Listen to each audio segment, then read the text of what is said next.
जो भी ये थे, चाहे वो बोहरा समाज के हों, चाहे आगा खानी हों, चाहे अहमदिया हों, चाहे शिया हों या सुन्नी हों, सभी के समाज उत्थान की जो मूल भावना वक्त की होती है कि हॉस्पिटल बने, धर्मशाला या जो सराय बने, उनकी मस्जिद भी बने तब भी कोई एतराज़ नहीं, इमामबाड़ा बने, दरगाह बने तब भी कोई एतराज़ नहीं। लेकिन जो पैसा है, अभी पूरी दुनिया का सबसे बड़ा वक्त है, लेकिन आमदनी कितनी? केवल 163 करोड़। और उस 163 करोड़ में कुछ भी समाज की भलाई के लिए ना तो महिलाओं को वजीफा दिया गया जो देने का उसमें वादा था, ना ही उनको किसी प्रकार का कोई और सुविधाएं दी गई, तलाकशुदा महिलाओं को या विधवा महिलाओं को।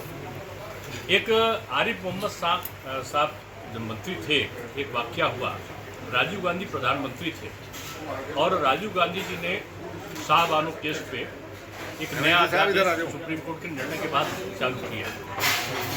ऐसे समय इससे सहमत नहीं थे आरिफ मोहम्मद खान साहब, तो कैबिनेट मंत्री थे, उन्होंने इस्तीफा दे दिया। तो उनको समझाने के लिए उस समय के प्रधानमंत्री कांग्रेस के उन्होंने अपने एक बहुत बड़े नेता को उनके पास, आरिफ साहब के पास भेजा। आरिफ साहब से उन्होंने कहा कि आरिफ साहब, आप कांग्रेस पार्टी के कार्यकर्ता हो, आप सोशल रिफॉर्मर मुस्लिम के नहीं हो।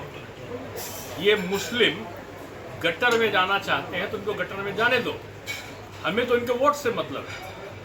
आरिफ खान साहब खड़े हो गए और उन्होंने कहा कि अगर आपकी मुसलमानों के बारे में ये भावना है तो मैं आज से आपके साथ नहीं रह सकता।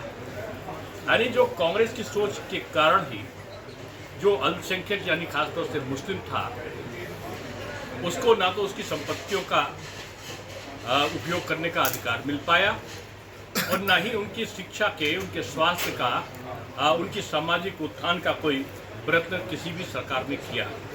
मोदी जी ने इनका तुष्टीकरण नहीं किया है, लेकिन इनके सशक्तिकरण के लिए, इनके संतुष्टिकरण के लिए इस प्रकार का अध्यादेश आया है।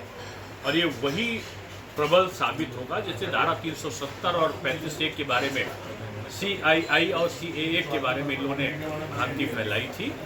इनकी भ्रांतियाँ नेस्त नाबूद हो चुकी हैं और सभी वर्ग के लोग, चाहे वो हिंदू हो चाहे मुस्लिम, जान गए हैं कि मोदी जी जो करेंगे तो सबके हित के लिए करेंगे। मैं समझता हूँ कि इसका सबसे ज़्यादा स्वागत कहीं हुआ है तो मुस्लिम वर्ग की महिलाओं के द्वारा, विधवा या तलाकशुदा महिलाओं के द्वारा और उनके गरीब तबके के, जिसको कहते हैं वंचित वर्ग के मुस्लिमों के द्वारा इसका भरपूर स्वागत किया गया है। ये किसी भी मुस्लिम के विरोध में नहीं बल्कि उनके सशक्तिकरण का ये बिल है और मैं समझता हूँ कि इस पर भ्रांति हटनी चाहिए। और अब तो केंद्र सरकार से मेरी आशा यही है कि जल्द ही वन नेशन वन इलेक्शन का भी बिल आवे और जिससे कि देश में जो अफवाह है वो बच सके। उत्तर प्रदेश के कुछ विधायक असंतुष्ट मानने या उनको शिकायत है, उसने बीजेपी दुनिया की सबसे बड़ी पार्टी है और वो सभी को, हमारे वहाँ जितना लोकतांत्रिक तरीका है आपस में संवाद का, उतना किसी दल में नहीं है।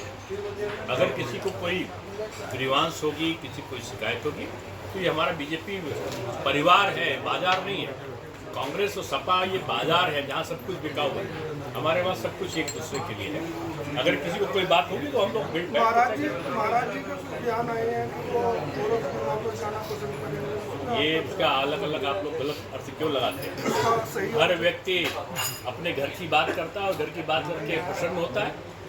महाराज जी के बारे में इतना भी जानना चाहिए कि उत्तर प्रदेश के सर्वश्रेष्ठ, यानी इसमें देश के सर्वश्रेष्ठ मुख्यमंत्रियों में से जो सर्वेक्षण आया है, मुख्यमंत्री जी का नाम है और मुख्यमंत्री जी का जो शासन है वो 8 साल से ऊपर का हो चुका है।